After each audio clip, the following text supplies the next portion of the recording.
জয় রাধা মাধব কুঞ্জ বিহারী।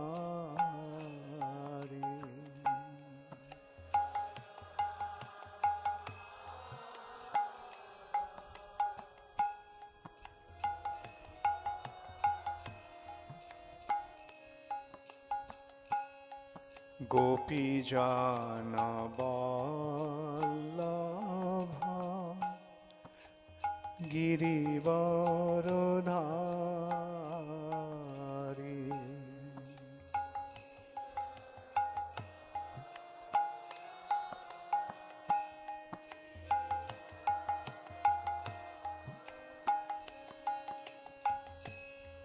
গোপীজন বল্লভ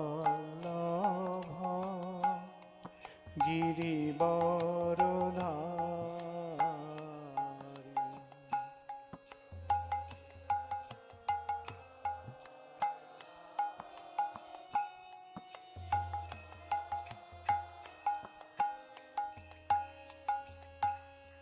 জয় রাধা মাধব কুঞ্জ বিহারী।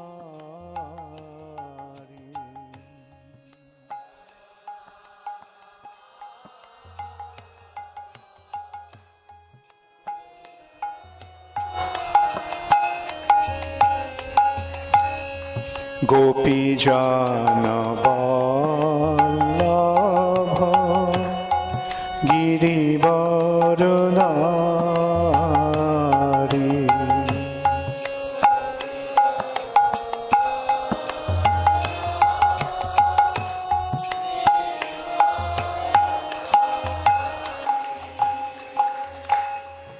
যশোদানন্দন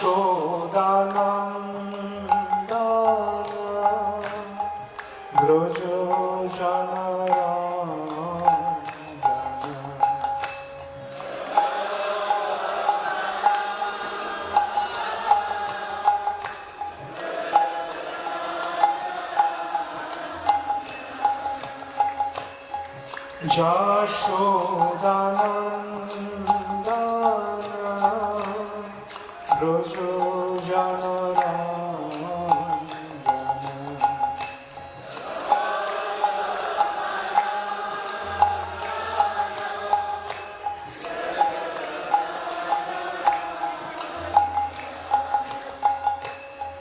যমুনা তীর বনচারী।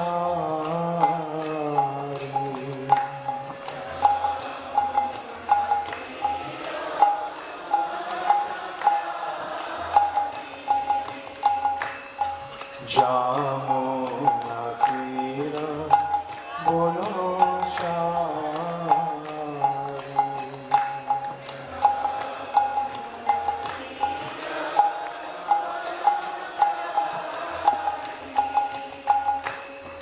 জয় রাধা মাধব কুঞ্জ বিহারী।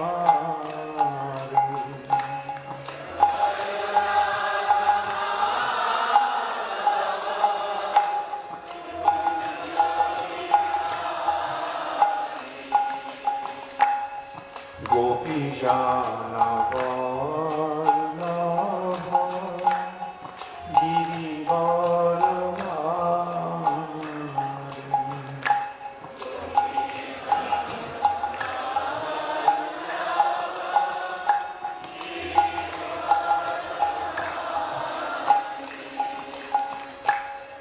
জয় রাধা মাধব কুঞ্জ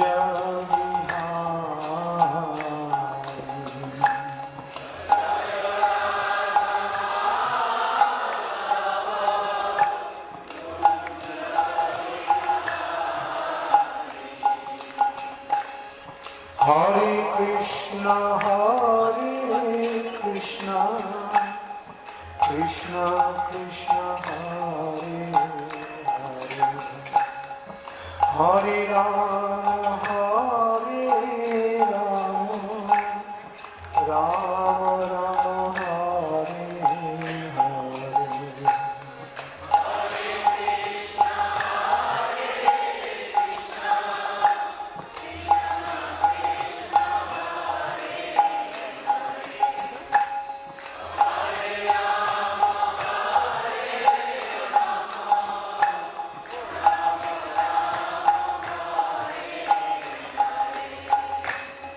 Hare Krishna, Krishna Krishna, Hare Hare, Hare Rama, Rama Rama, Hare Hare.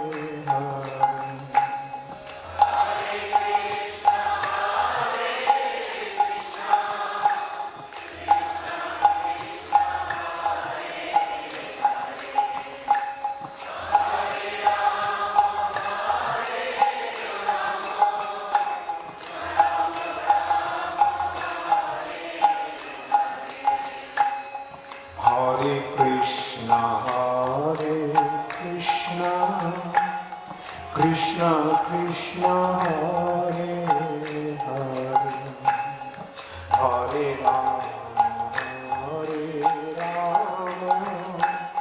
Rama, Rama Rama, Hare Hare.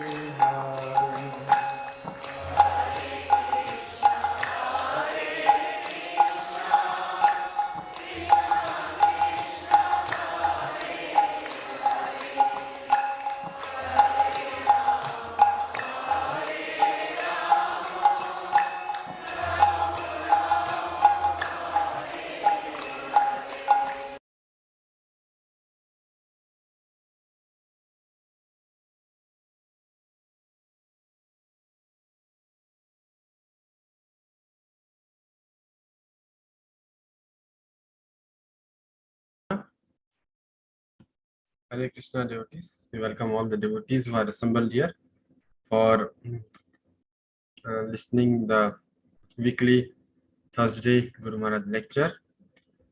And thank you for being patient and so humbly waiting every Thursday to hear from Srila Guru Maharaj. Today we are listening from series Garga Samhita, and today will be the 8th part. So devotees can hear patiently, and after session there will be quiz. Hare Krishna. Srila Bhakti Charu Swami Guru Maharaj ki jai.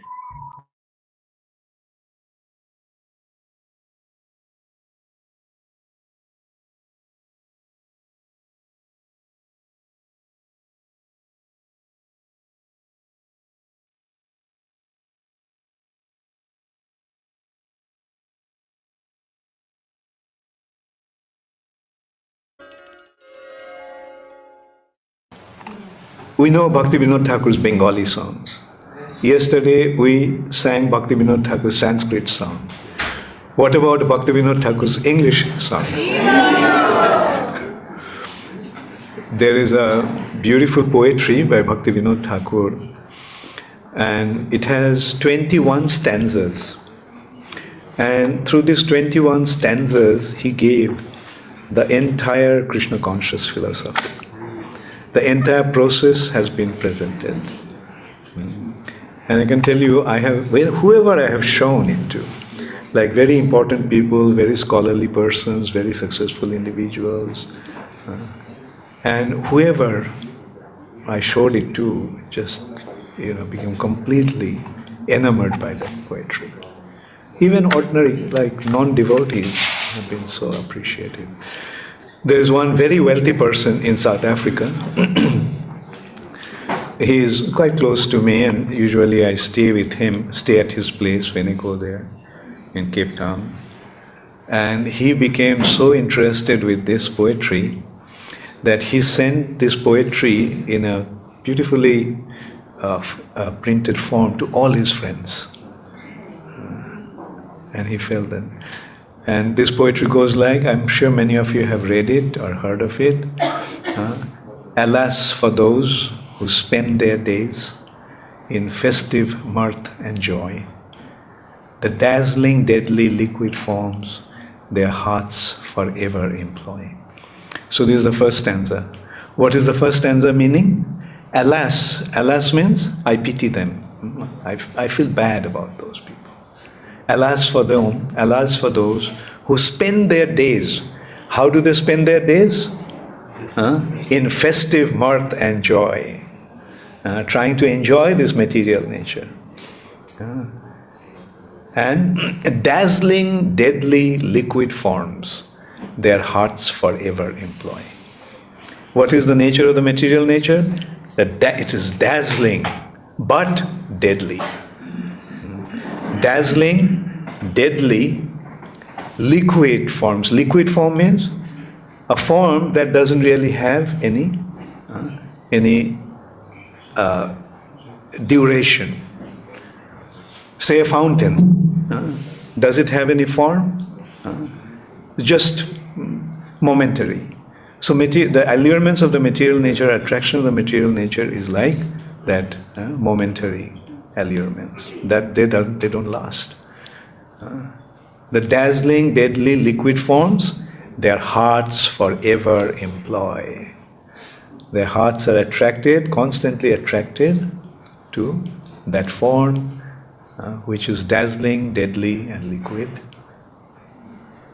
So isn't that the material existence? So in simple words, running after a mirage. Is there any substance in mirage? Mirage gives the promise that never is fulfilled. A thirsty person sees the mirage and thinks, oh, there is water.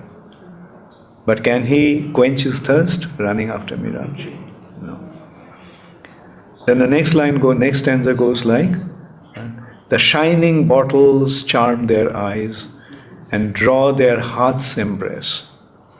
The slaves of wine can never rise from what we call disgrace. Meaning, the shining bottles charm their eyes. Have you seen a drunkard? He sees a bottle of whiskey. The shining bottle, charm their eyes and draw their heart's embrace. The slaves of wine, the drunkard are the slaves of wine, can never rise from what we call disgrace. What is the life of a drunkard?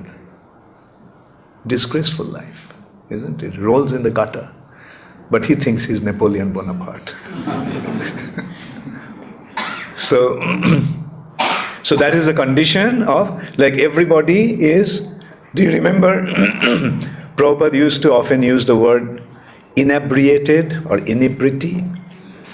What is the meaning of the word inebriety? Inebriety means drunk. So in the material nature, people are drunk. Drunk with the being intoxicated with the allurements of the material nature. Drunk by drinking the poison of material allurements. So these are the first two stanzas.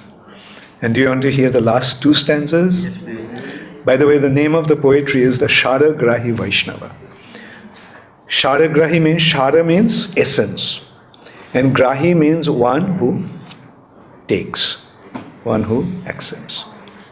So Vaishnava, do you remember? A Vaishnava is often addressed as a swan-like personality.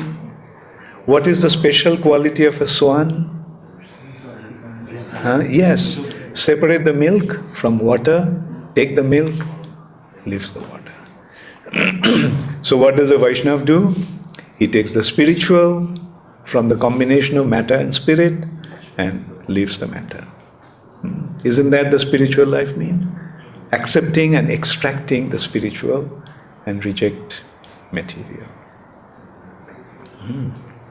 So that's why he is called a Sharagrahi, or a swan-like personality. Sharagrahi Vaishnava.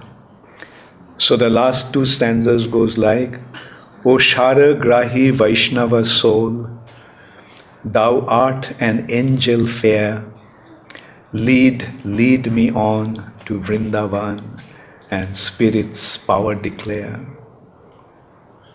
Did you? It's easy to understand. Huh? O Sharagrahi Vaishnava soul, thou art an angel fair.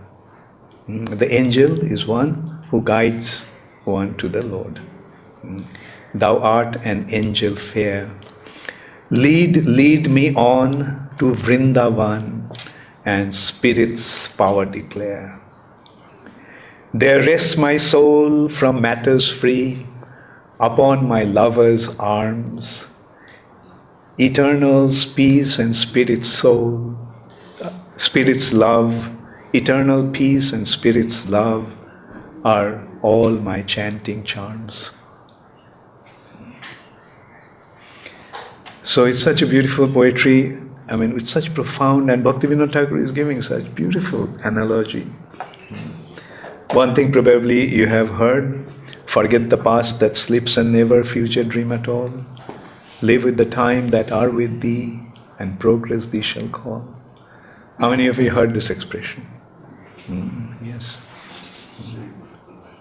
Forget the past that sleeps and never future dream at all. Live with the time that are with thee, and progress thee shall call.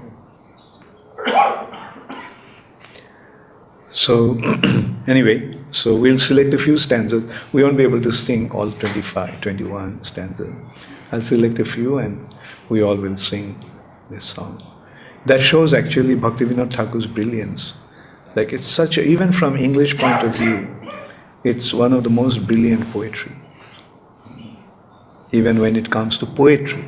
Like not many English poets actually wrote poetry following meter and rhyme. It's more like free-flowing English poetry. Very few poets actually wrote poetry with rhyme. Like one of the famous rhyming poet actually was Coleridge. S.T. Coleridge, Samuel Taylor Coleridge. The day was bare, the harbour clear, merrily did we drop, below the hill, below the kirk, below the lighthouse top. So this rhyme that is Coleridge is following, Bhaktivinoda Thakur is following the similar rhyme. Alas for those who spend their days in festive mirth and joy, the dazzling deadly liquid forms their hearts forever employ. Anyway, so this evening we'll have an English Kirtan session.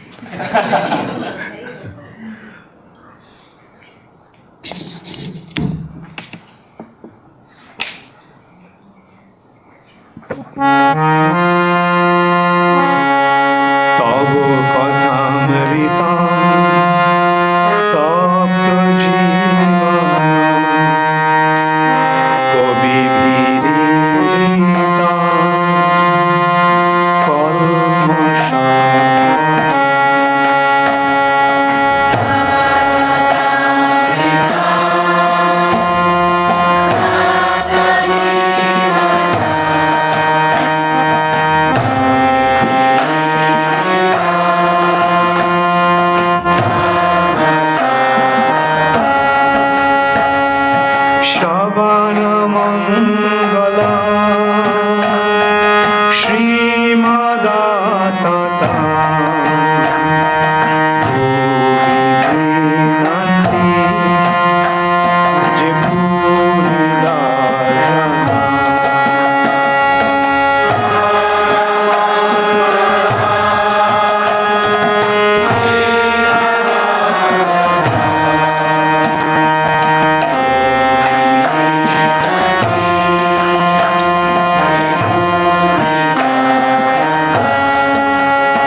Nama Om Vishnupadaya Krishna Pristhaya Bhutale Srimate Bhaktivedanta Swami Niti Namine Namaste Saraswati Deve Gauravani Pracharine Nirvishesha Shunnavadi Paschatta Deshatarine Srila Prabhupada ki Jai.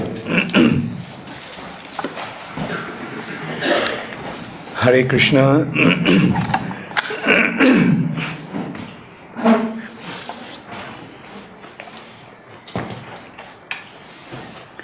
So yesterday we discussed about Jarasandha attacking Mathura. How many times Jarasandha attacked Mathura? How many times? Yesterday we discussed how many times? 17 times. And how many soldiers he had with him during his each invasion? Well, I mean, that was roughly, the actual calculation was 23 Akshohini. 23 Akshohini soldiers. And so this is how Jarasandha actually attacked Mathura. But each time he attacked, he got defeated. And he went back.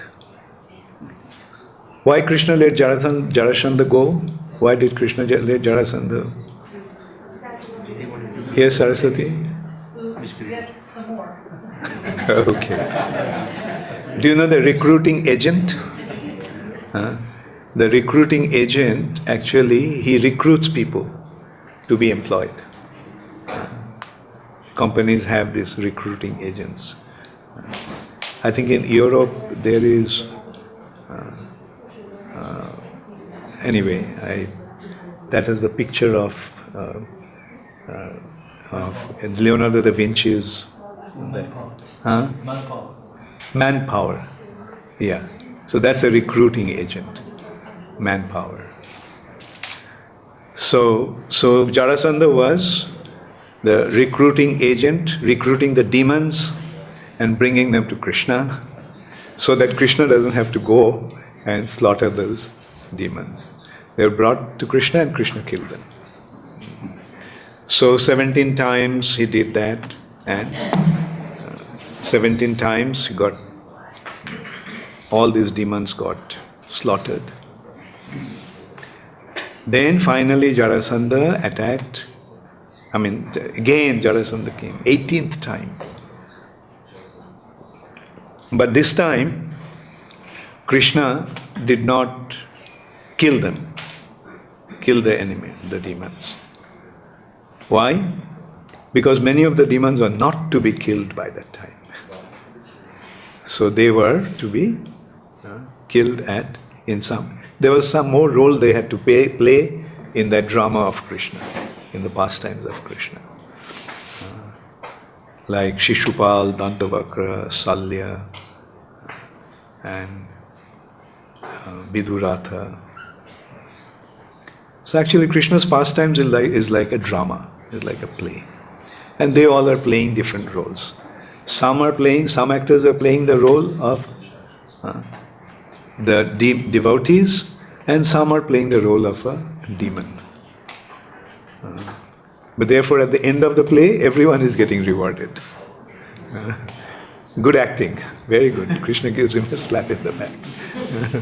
And the reward is they are elevated to the spiritual world. So this is how Krishna was enacting his pastimes. So this time Krishna did not kill those enemies, but Krishna decided to run away from the battlefield. Ranchorji. And there was another reason. Quite a few things happened actually at that time. Another reason was there was another enemy, Kala Javana. Kala Javana, he was very powerful. And he asked Narad Muni, see, no one is my match. So I'm getting bored. There is no fight.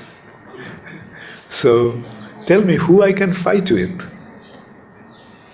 So Narad Muni said that the only person that's suitable for your match, who is suitable match for you, is that Krishna.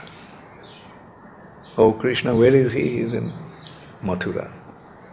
So Kalajavana, with his 32 million soldiers, attacked Mathura. So apparently Krishna is showing some concern. Oh, Kalajavana is coming from one side, Jarasandha is coming from another side. So how to protect the residents of Mathura? How to protect Mathura? Because if the enemy is coming from two sides, it will be difficult. If they came from one side, then he could have dealt with them. So Krishna consulted with Balaram.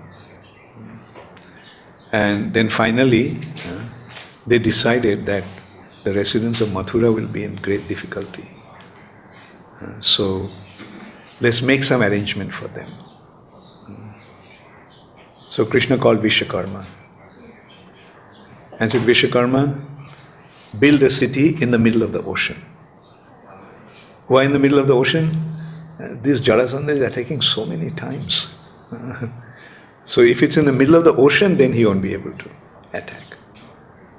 So, and Vishwakarma said, yes, my lord, as you please. And he built a city in the middle of the ocean. And what is that? Dwarka, the city of Dwarka. And at night, by Krishna's arrangement, all the residents of Mathura, in their sleep, were transported to Dwarka. And in the morning, they woke up and they found, wow, where are we? It's a new place. And they found that they had their respective palaces. So they just accepted well. And now in the city, there's only Krishna and Balaram. So first one that came to attack was Kalajavana. So Kalajavana came, and Kalajavana was waiting. Narad Muni told him the description of Krishna. He looks like a 16-year-old boy. His complexion is bluish. Generally he wears yellow garment. And he is so handsome that unless you are a demon, as soon as you see him, you'll fall in love with him. So Kalajavana, then Krishna walked out of the city gate. And Kalajavana's army was stationed there outside the city. And Krishna didn't have any weapon in his hands. And when Krishna came out of the city gate, Kalajavana saw that this person actually fits the description of Narad Muni. And he also felt that I must be a demon because I'm not being attracted by him. So Kalajavana thought that Krishna was coming towards him. But Kalajavana is standing there, so Krishna came and he came up to him and then started to walk away. So Kalajavana was ready to fight with Krishna. He saw Krishna was without arms and weapons, so he dropped his weapons and he thought that he will deal with him bare hand. But Krishna then just came in front of him and started to walk. So Kalajavana thought that maybe by seeing him he became afraid. So he is running away.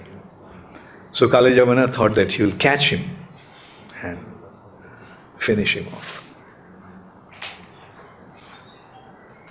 It seemed that Krishna was just walking and Kalajavana was running at full speed. Still he could catch Krishna. It looked like he's just one hand away. He can just catch him like that. But Krishna kept moving and Kalyavana running with full speed. Still he couldn't catch Krishna. And then, after running and running and running for so long, chasing Krishna, all of a sudden he saw that Krishna entered into a cave in a mountain. So he thought, Kalyavana thought, oh, now he is trying to hide. Okay, I will catch him. So Kalyavana went inside the cave. And inside the cave, he saw one person lying down. So it was semi-darkness. He could see something but couldn't really make out who that person was. And so he just kicked that person, thinking that that was Krishna. And that person who was sleeping, he just woke up. And something happened. As this person looked at Kalyavana, Kalyavana's body burned to ashes. Who was that person? Very good. Muchukunda. What happened actually? Okay, Muchukunda was a great warrior, great king and warrior. He was such a great warrior that the demigods asked him to fight on their behalf against the demons. So demons were attacking and Muchukunda was fighting on behalf of the demigods. And this way, Muchukunda fought for many, many years for the demigods. And then finally, Kartikeya was born of Mahadev and Parvati, and he became the general of the demigods' army. Deva Senapati. So when Kartikeya came, the demigods told Muchukunda that now you can retire. Now you can go, and thank you so much for fighting on our behalf for so many years against the demons. So we want to give you some benediction, some boon. So Muchukunda said, look, I don't really need anything. The only thing I need is to sleep. I'm so tired fighting for so many years without any interruption, without any break. So all I want is just to go and sleep. And if anyone breaks my untimely sleep, and as I look at him, he'll be burned to ashes.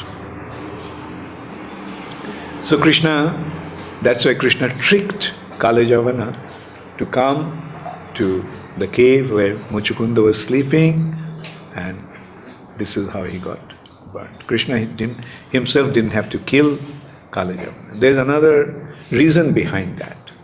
Kalyavana was actually the son of Garga Muni. Garga Muni was married to one of the Jadu princesses. Although he was the cool guru, the guru of the Jadu dynasty, but one daughter of the Jadu family was given to him in marriage. And once the Jadus, Garga Muni felt that he was insulted by the Jadus. So he wanted to take revenge. And he wanted to, but he's a Brahmana, so he couldn't do anything. And they are disciples, so he could curse them also. So he actually produced his son from the womb of a Yavani. Yavani means meat eater. So that's why he's Kala Javana. And Krishna actually gave the benediction to Garga Muni that none of his family members will be killed by him. So that's why Krishna personally didn't want to kill him when he came to attack him. So then Krishna went back to Mathura and wiped out the entire 32 million soldiers of Kalyavana. Now in the meantime, Jarasandha came. So this time when Jarasandha came, Krishna did not confront him in a fight, but Krishna and Balaram started to run. So Jarasandha felt that now they have become so afraid of him that they are running away. So running. Krishna and Balaram came to a mountain called Pravarshan mountain. And they got into the mountain. Jarasandha's army searched for Krishna Balaram in the mountain, couldn't find them. So Jarasandha decided to set the mountain in fire. And that's how to kill Krishna and Balaram. So he set the whole mountain in fire. And Krishna and Balaram, what did they do? They went on top of the mountain, and from there they jumped and landed in Dwarka. So this is how Krishna became Ranchhod, the one who ran away from the battlefield. For a Kshatriya, it's the worst disgrace. If a Kshatriya runs away from the battlefield, it's the worst disgrace. But for Krishna, everything is all right. Because he's the Supreme Personality of Godhead. He does all kinds of amazing things. He doesn't care about disgrace or glory. He just acts to enhance his pastimes. So this is how Dwarka became the capital of the Jadus. Garga Samhita gives the descriptions of the glories of Dwarka, glory of Mathura in details. So since we don't have enough time, we are not going to go into those details, at least now. So in this way, Krishna shifted the capital in Dwarka, and Jarasandha felt that now he won. So Jarasandha's attitude was that I'll keep trying until I win. I remember when I was young, I read a story from a Western king. Maybe you can remember that, I forgot the name. Like he was defeated by his enemy, and he tried to win his kingdom over many times, but he could not. Time and time again he was defeated. Then once he was hiding, he was resting in one cave, like away from everything, lost the soldiers, lost his army, lost everything. He was alone in a mountain cave. And then he saw in the cave one spider is trying to jump up to the ceiling. He was trying and falling. And finally he made it. So from that he learned a lesson. Don't give up. And he raised his army again, and he attacked, and he won. I think he was a Greek king, I forgot his name anyway. So, in the material world also we find so many wonderful examples. In the material platform also there are so many great personalities that we can learn from. When I was young, I was very fond of Napoleon Bonaparte because his character was amazing. He was just an ordinary corporal in the army, French army. And from there he rose to the position of a general and took over. When some personalities have such great achievements, we have to recognize that they are great. There is greatness in them. That's what makes them. Do you want to hear about one such anecdotes of Napoleon's greatness? I am seeing the French devotees are delighted.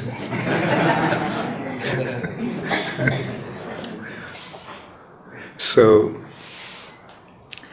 you see, the battle was going on, and in the battlefield, Napoleon fell asleep after 3 days. For 3 days he didn't have any sleep. And he fell asleep. And the enemy just was moving forward to attack. So when the enemies move forward like that, the first response they get is the cannons. Because cannon goes to a great distance. But the soldiers, Napoleon's soldiers, did not open the cannon fire until they came to the completely critical line, because they felt that if they opened the cannon fire, Napoleon would wake up. So in order to give Napoleon a few more minutes of sleep, they were just behaving like that. Why? Because they loved him so much. And why did they love him? There must have been something from him that made them love him so much. He was a very great personality, actually. So, anyway,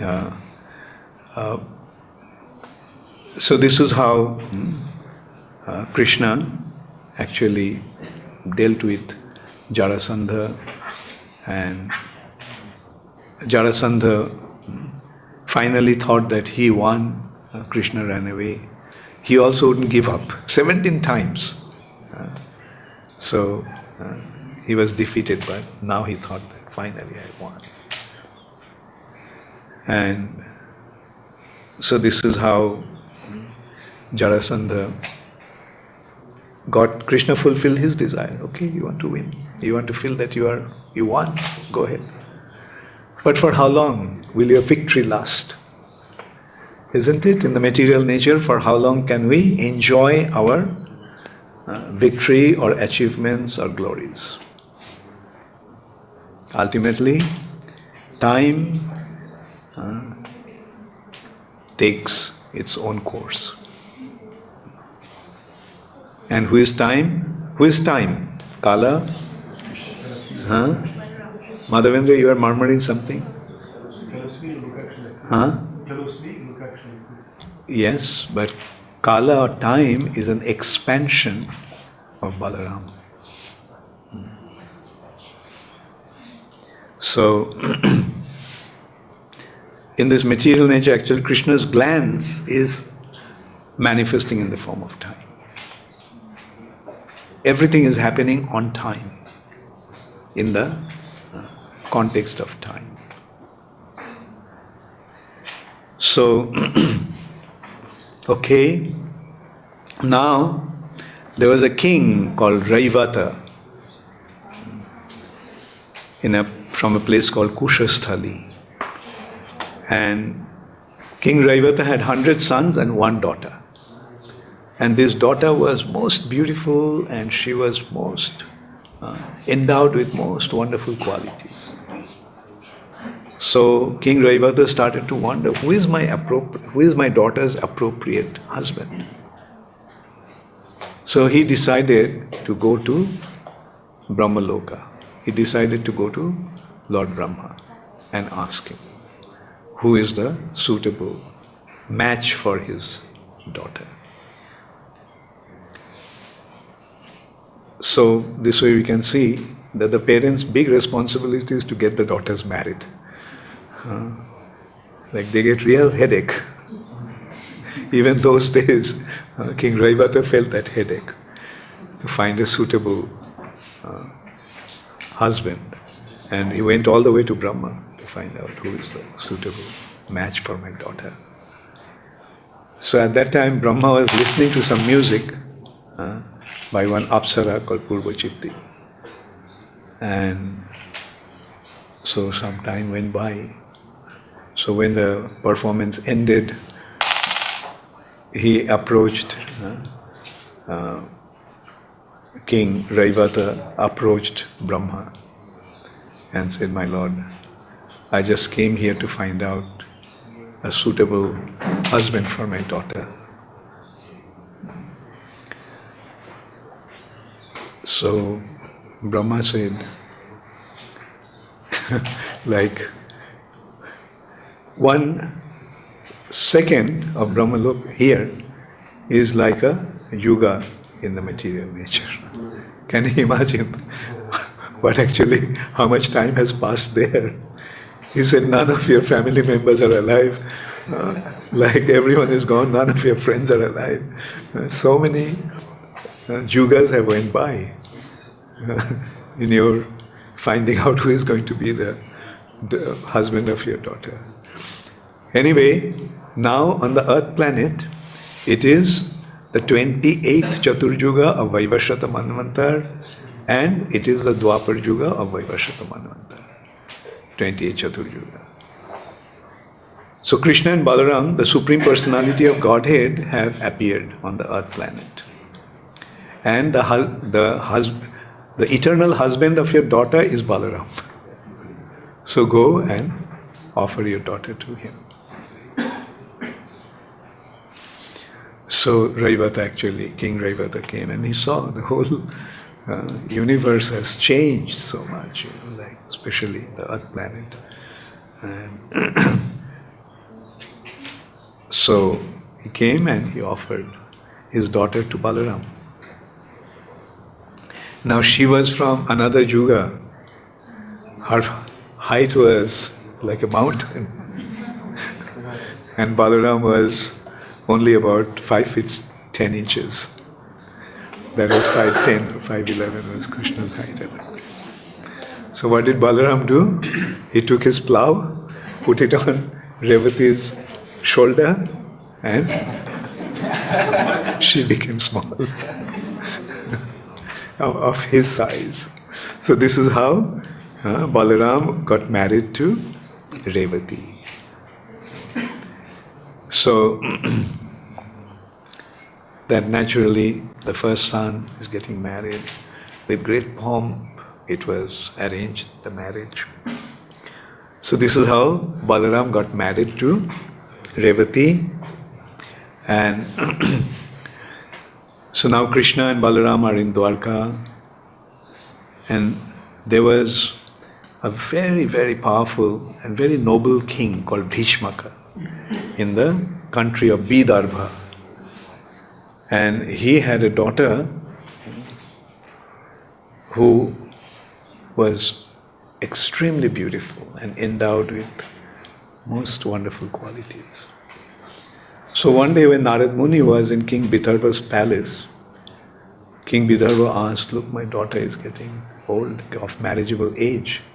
And not old. Those days the girls used to get married before even they were 14, 15 years old. Not even 15, before they were 14 years old. So this is how time is changing. I remember one of my relatives, she was 30 years old and not married. She was a professor in a college. So and everyone was in a great anxiety. Oh, she's 30 years old and still not married. No, she's about to be 30 and still not married. And nowadays you see like things are changing so much. Anyway, let's not get into that. So getting married early is good. That's the Vedic culture. But the modern thing is promoting things, child marriage.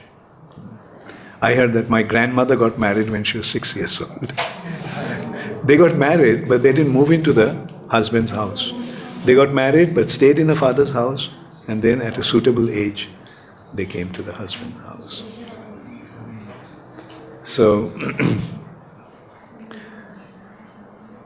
anyway, so in the Vedic time, they were married quite young, generally at the age of about 14 or before. And so, Narad Muni then told him that the suitable person for her marriage is Krishna, the son of Vasudeva and Devaki. And they started to describe Krishna's qualities. And Rukmini, the daughter of King Bhishmaka, overheard it, Krishna's qualities, about Krishna from Narad Muni. And she fell in love with him.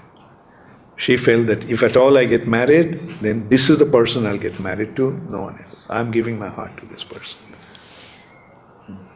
So this is also another example that how by hearing about Krishna, one can fall in love with Krishna. One can become a devotee of Krishna just by hearing. If we properly appreciate Krishna's qualities, then yes, we'll fall in love with him. So, in this way, Rukmini fell in love with Krishna. And Narad Muni also told Krishna about Rukmini. Narad Muni is a great matchmaker that way. So he went and told about Krishna about Rukmini. So hearing about Rukmini, Krishna fell in love with her. And when King Bhishmaka, the father of Rukmini, got to know that Krishna also has become attracted to his daughter and Krishna is so qualified, then he decided that her daughter should be given in marriage to Krishna. But his son, Rukmi, was opposed to Krishna. So he rather decided that Rukmini should be married to Shishupal, the enemy of Krishna. And Shishupal, that way, you see, from material calculation, they were all very aristocratic, coming from a big lineage and so heroic in their deeds and so forth. And in their eyes was Krishna, they used to suspect whether Krishna is a Kshatriya at all. And even if he was a Kshatriya, he grew up in the association of the Vaishyas. So according to them, these are not, these are disqualifications. Oh, look at him. Yeah. He didn't have proper upbringing. He didn't go to a big school, he then doesn't have such a big degree, and so he is useless. That is materialistic calculation. Materialistically, people judge things according to this kind of calculation. Oh, which college you went to, which university you went to, what degree did you get? Okay, you are a suitable candidate for my daughter. No consideration whether he's a meat eater or a drunkard and womanizer. They don't care about that. Their thing is, oh, he is so aristocratic. It will increase my reputation if my daughter gets married to him. So we see that trait was there even those days. Like their consideration was, who is Krishna? He is not a Kshatriya. Even they asperge doubt in Krishna's birth. Like when it'll come to, later on we'll discuss about that. When Shishupal was insulting Krishna, one of the things he said, his father is fair complexion, his mother is fair complexion, how come he is black? You can well imagine what it is actually indicating. So from material calculation, we cannot really judge Krishna. It will be complete fallacy to kind of judge Krishna from this kind of materialistic calculation. He's the Supreme Personality of Godhead. That's it. Look at his activities. Krishna also made it clear to us also, Janma karma chame dibbam. My janma and karma is dibbya.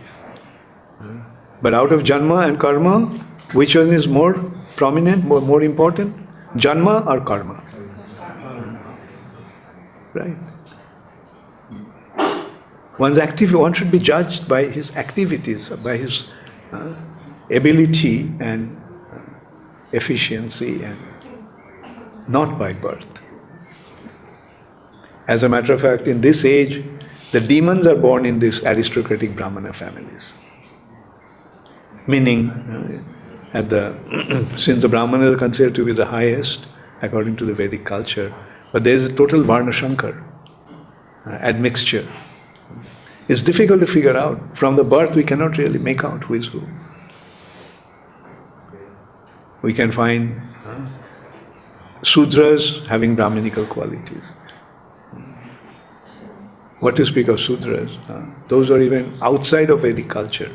They are being elevated to the most exalted Vedic situations. Like Vaishnavas. Srila Prabhupada came to the West. Those had no connection with the Vedic culture. And Prabhupada is making them Vaishnavas. Prabhupada is making them Brahmanas. Anyway, so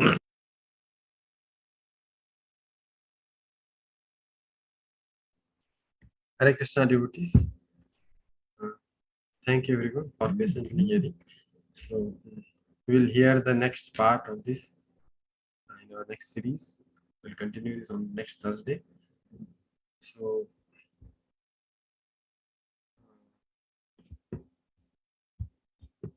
quiz link has been posted in the group now, and in the chat box actually. So devotees can attempt the quiz. It has only 8 questions. So, meanwhile, we will read the today's quote.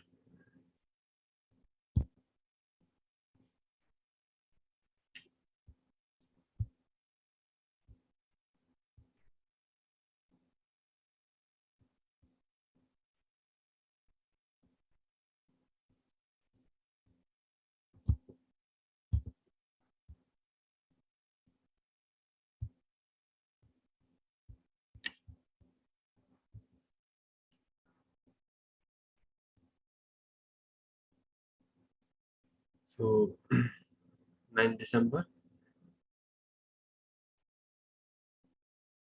We are siding with Sri Chaitanya Mahaprabhu and we are in his army. Therefore, we must defeat Kali. The sign of Sri Chaitanya Mahaprabhu's victory will be the abolition of these 4 activities: meat eating, illicit sex, intoxication, and gambling. When these activities no longer go in the world, then we will understand that Sri Chaitanya Mahaprabhu has won.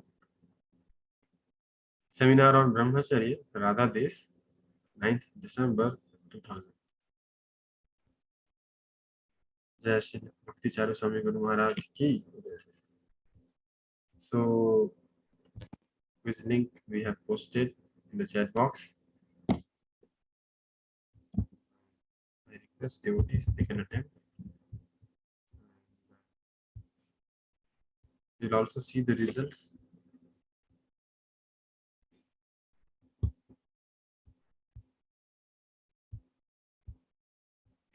So, till now 20 participants, and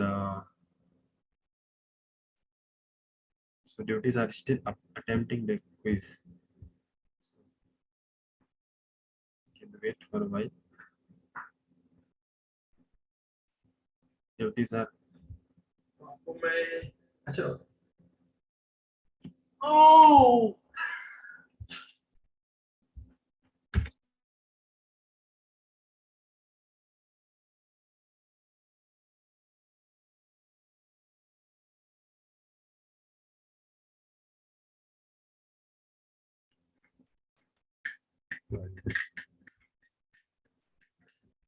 So,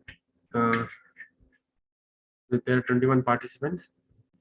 So on the top we have Divya Damodar Prabhu with 63% accuracy. Then Sanatani, 63% accuracy. Mukund Priya Prabhu with 63% accuracy. Then Aparijita Sakhi Mataji with 63% accuracy. Syam Sundari Radhika Mataji with 63% accuracy. Then Sarvila Radhika Mataji, 50% accuracy. Iswari Radhika Mataji, that same 50% accuracy.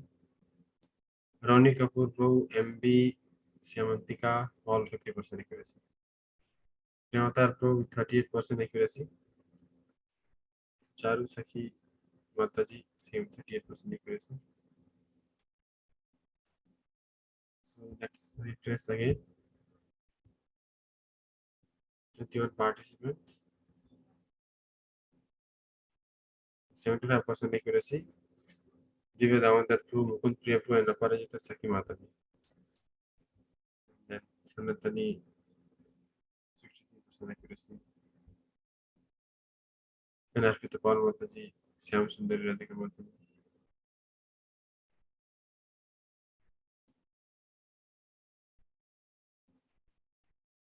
Devotees can attempt this quiz. This quiz link will be active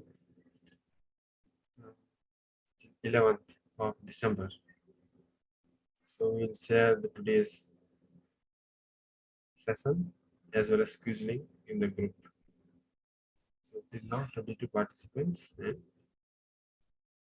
the meeting position is held by Divya Damodar Prabhu, Mukund Priya Prabhu and Aparajita Sakimata. So thank you everyone for listening and attempting the quiz nicely. We will hear again Guru Maharaj in next Thursday. We'll continue the same series. And, we hope to have all of you in the same session again. Same enthusiasm. Thank you everyone. Hare Krishna. Srila Bhakti Charu Swami Guru Maharaj ki Jai. Jagat Guru Srila Prabhupada ki